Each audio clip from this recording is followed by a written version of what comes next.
Assalamualaikum warahmatullahi wabarakatuh.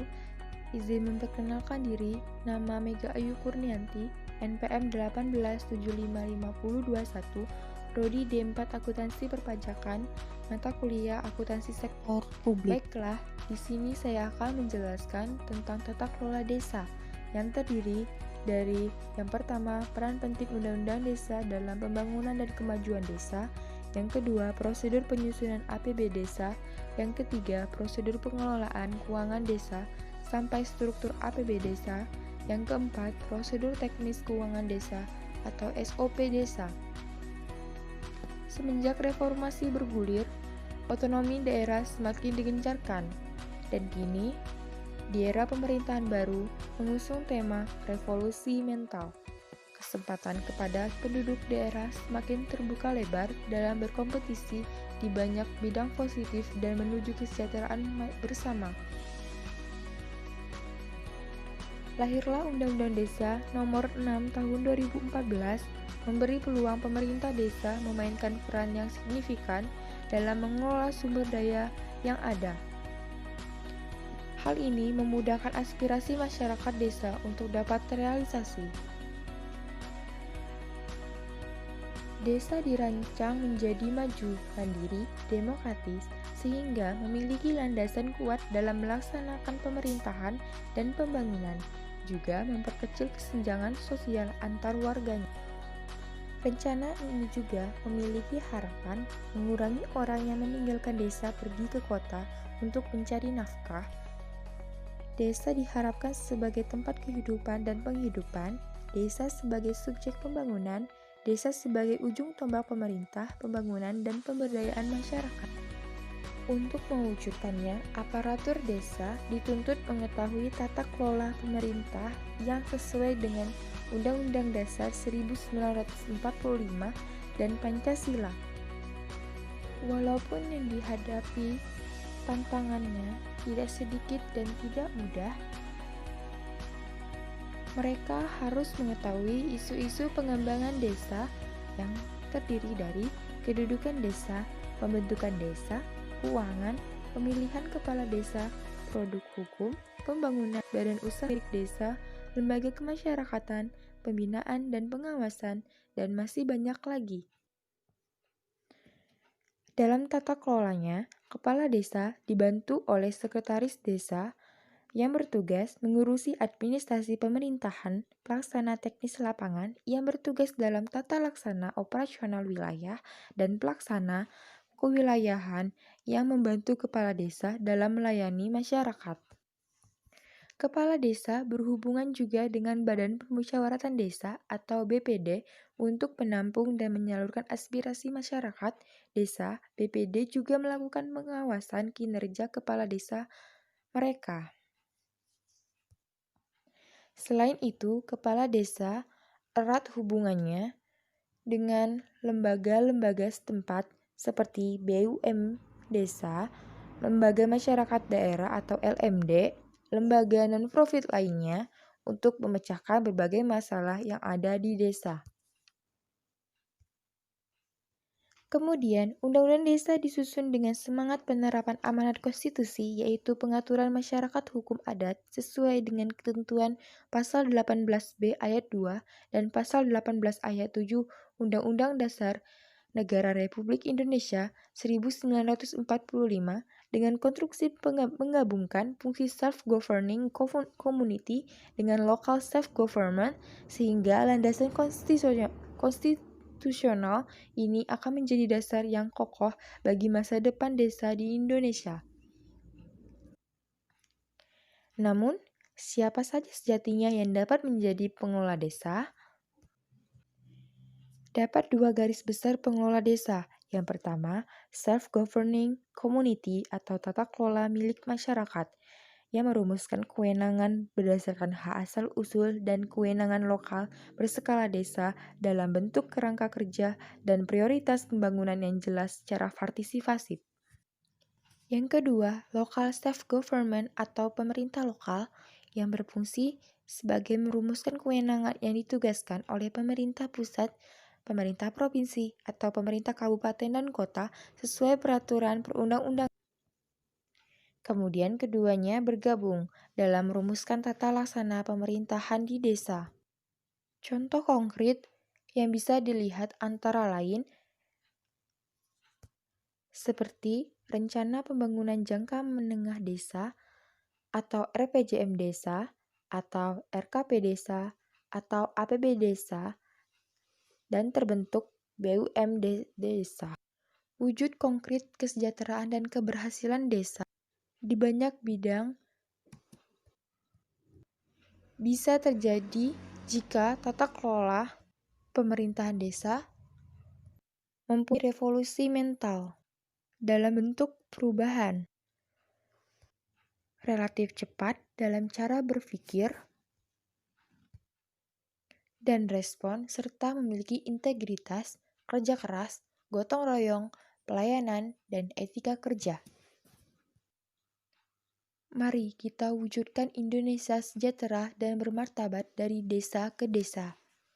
Baiklah, di sini saya akan melanjutkan materi yang kedua, yaitu tahapan penyusunan APBD Desa.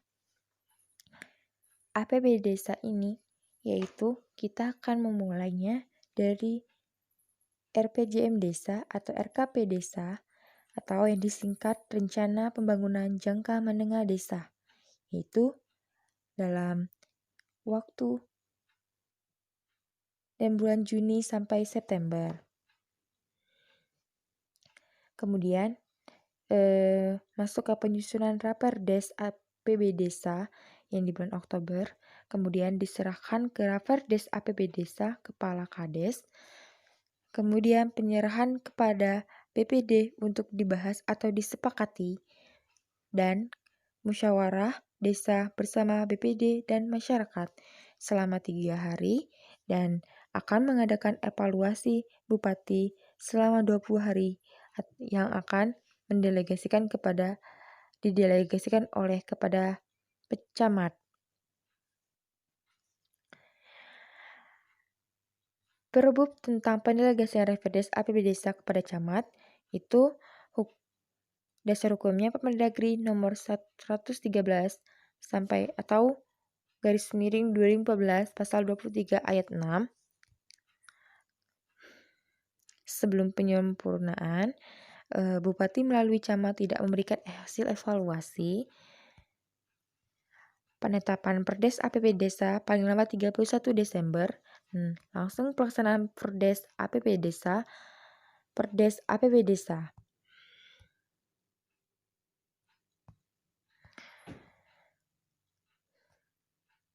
Selama evaluasi itu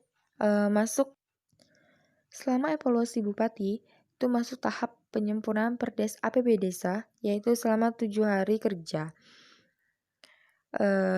Selama penyempurnaan itu ada tahap pembatalan Perdes APB Desa jika tidak ada penyempurnaan selama 7 hari kerja, atau kemudian masuk ke pencabutan Perdes oleh Kades atau BPD jika penyempurnaan itu dibatalkan. Bisa dimasukkan ke pencabutan Perdes oleh Kades BPD atau Pagu APB Desa tahun sebelumnya, sebelum pelaksanaan Perdes APB Desa dilaksanakan.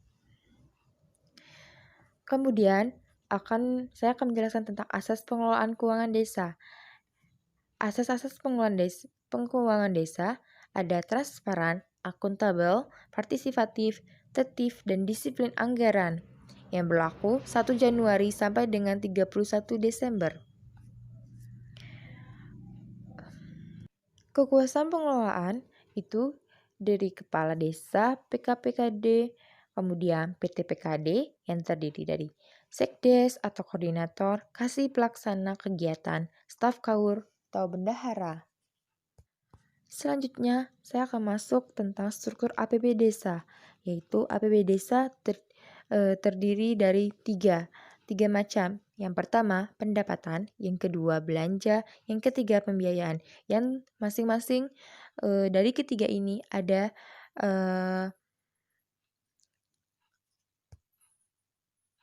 terdapat bagian-bagiannya. Yang pertama, pendapatan. Pendapatan terdiri dari tiga bagian. Yang pertama, PA Desa, Yang kedua, transfer. Yang ketiga, pendapat lain-lain. Yang kedua, belanja, yang terdiri dari 5 bagian. Yang pertama, penyelenggaraan pemerintahan desa. Yang kedua, pelaksanaan pembangunan desa. Yang ketiga, pembinaan kemasyarakatan desa. Yang keempat, pemberdayaan masyarakat desa. Yang kelima, tak terduga. Yang ketiga, pembiayaan, yang terdiri dari 2 bagian, yaitu penerimaan pembiayaan dan yang terakhir pengeluaran pembiayaan. Kemudian, saya akan masuk ke standar operasional prosedur atau SOP. Di sini saya akan mengambil contoh standar operasional prosedur atau alur keuangan Desa Ngandong, Kecamatan Gatiwarno, Kabupaten Klaten. Nah, di sini kita bisa melihat prosedurnya, yaitu kepala desa, kebendaharaan, bisa langsung bendahara desa, TPK desa dan pengguna anggaran desa, sekretaris desa, masuk lagi kepala desa. Nah, TPK desa dan pengguna anggaran desa bisa melaporkan paling lambat 7 hari kalender BPK bukti transaksi dokumentasi notulensi kepada sekretaris desa. Dari kepala desa ini, ketika verifikasi disetujui, kepala desa menerbitkan surat perintah membayar kepada bendahara desa. Dan bendahara desa melakukan pembayaran disertai kwitansi dan potongan pajak atau paling lambat 2 hari kerja. Kemudian, TPK mengajukan RAB dan SPP kegiatan. Dan yang terakhir, sekretaris desa melakukan verifikasi dalam waktu 2 hari kerja. Dan ini ada satu lagi tentang SOP, alur pelayanan Desa Subuh Kecamatan Busungbiu, Kabupaten Buleleng. Sepertinya ini tidak